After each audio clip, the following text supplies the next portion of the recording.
बादशाह अकबर को पहेली सुनाने और सुनने का काफी शौक था। कहने का मतलब यह कि पक्के पहेलीबाज थे।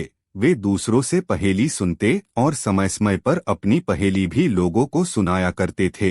एक दिन अकबर ने बीरबल को एक नई पहेली सुनाई। ऊपर ढक्कन नीचे ढक्कन, मध्य मध्य खरबूजा, मौ छुरी से काटे आफीन, अर्थ तासु नाहिन दूजा। बीरबल ने ऐसी पहेली कभी नहीं सुनी थी, इसलिए वह चकरा गया। उस पहेली का अर्थ उसकी समझ में नहीं आ रहा था। अत प्रार्थना करते हुए बादशाह से बोला, जहां पना, अगर मुझे कुछ दिनों की मोहलत दी जाए तो मैं इसका अर्थ अच्छी तरह समझकर आपको बता सकूंगा। बादशाह ने उसका प्रस्ताव मंजूर कर लिया। बीरबल अर्थ समझने के लिए वहां से चल पड़ा। वह एक गांव में पहुंचा।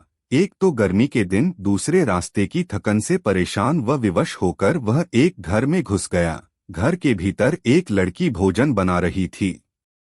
बेटी, क्या कर रही हो? उसने पूछा। लड़की ने उत्तर दिया, आप देख नहीं रहे हैं, मैं बेटी को पकाती और माँ को जलाती हूँ।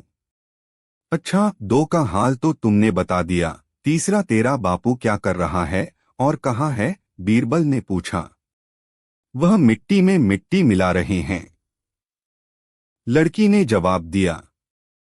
इस जवाब को सुनकर बीरबल ने फिर पूछा, तेरी माँ क्या कर रही है? एक को दो कर रही है, लड़की ने कहा।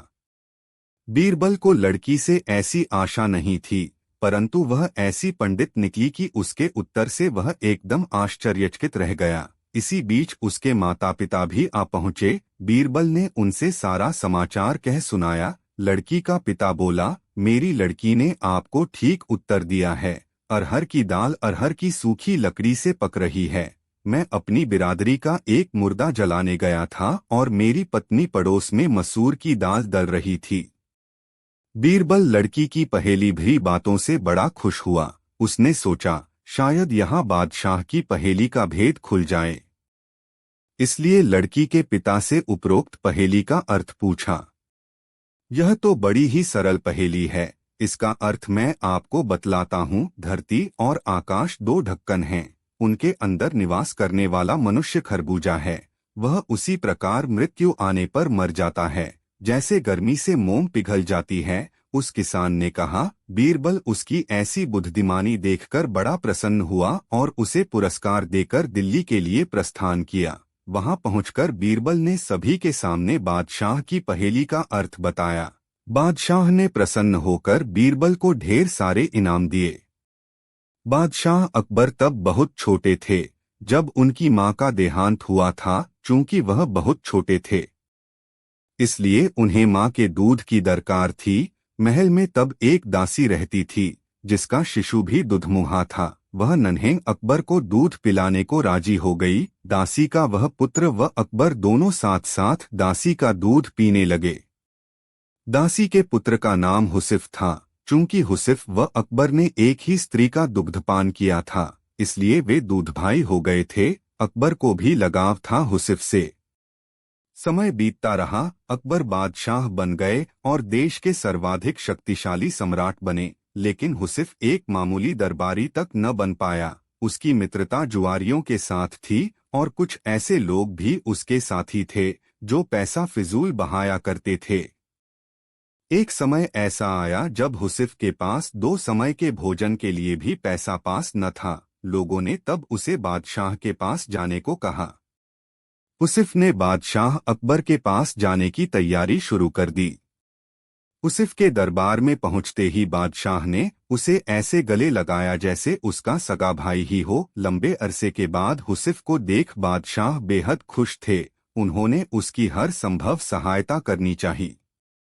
हुसिफ को अकबर ने दरबार में नौकरी दे दी। रहने के लिए बड़ा मकान, नौकर चाकर, घोड़ा गाड़ी भी दी। निजी खर्च के लिए एक मोटी रकम हर महीने उसको मिलती थी। अब हुसिफ की जिंदगी अमन चैन से गुजर रही थी। उसे किसी चीज की कोई कमी नहीं थी। यदि तुम्हारी कुछ और जरूरतें हों तो बेहिचक कह डालो, सब पूरी की जाएंगी, बादशाह ने हुसिफ से कहा। तब हुसिफ ने जवाब दिया, आपने अब तक जितना दिया है वह काफी है शाही जीवन बिताने को। बादशाह सलामत, आपने मुझे इज्जत बख्शी, सर उठाकर चलने की हैसियत दी, मुझसे ज्यादा खुश और कौन होगा। मेरे लिए यह भी फक्र की बात है कि देश का सम्राट मुझे अपना भाई मानता है, और क्या चाहिए हो सकता है मुझे। कहते हुए उसने सिर खुजाया। होठों पर एहसान भरी मुस्कान थी, लेकिन लगता था उसे कुछ और भी चाहिए था। वह बोला, मैं महसूस करता हूँ कि बीरबल जैसे बुद्धिमान व योग्य व्यक्ति के साथ रहूं। मेरी ख्वाहिश है कि जैसे बीरबल आपका सलाहकार है, वैसा ही मुझे भी कोई सलाह देने वाला हो।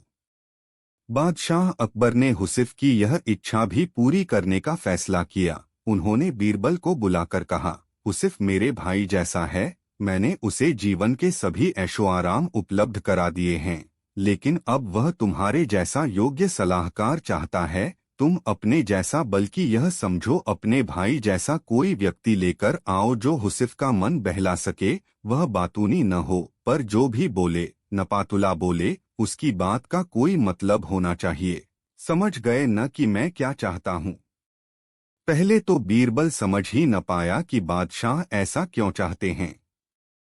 उसे हुसिफ में ऐसी कोई खूबी दिखाई न देती थी। जी हुजूर, बीरबल बोला, आप चाहते हैं कि मैं ऐसा आदमी खोजकर लाऊं जो मेरे भाई जैसा हो। ठीक समझे हो, बादशाह ने कहा। अब बीरबल सोचने लगा कि ऐसा कौन हो सकता है जो उसके भाई जैसा हो। हुसिफ भाग्यशाली है जो बादशाह उसे अपना भाई मानते हैं और उसे सारे ऐशो आराम उपलब्ध करा दिए हैं। लेकिन बीरबल को हुसिफ की यह मांग जची नहीं कि उसके पास भी बीरबल जैसा सलाहकार हो। बादशाह बेहद सम्मान करते थे बीरबल का, और बीरबल भी बादशाह पर जान छिड़कता था, लेकिन हुसिफ तो इस लायक कतई नहीं था। अब बीरबल सोच ही रहा था कि समस्या को हल कैसे किया जाए। तभी पास की पशुशाला से सांड के रंभाने की आवाज आई। बीरबल तुरंत खड़ा हो गया। आखिरकार उसे अपने भाई जैसा कोई मिल ही गया था। अगले दिन उस सांड के साथ बीरबल महल में जाकर अकबर के सामने खड़ा हो गया।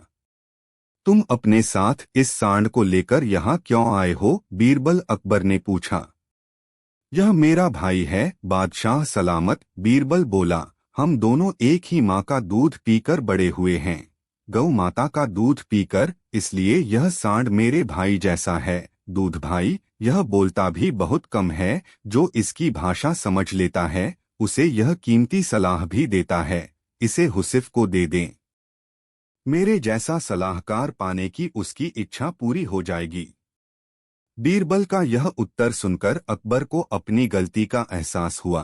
तब उन्हें लगा कि जैसे उन जैसा कोई दूसरा नहीं, वैसे ही बीरबल भी एक ही है।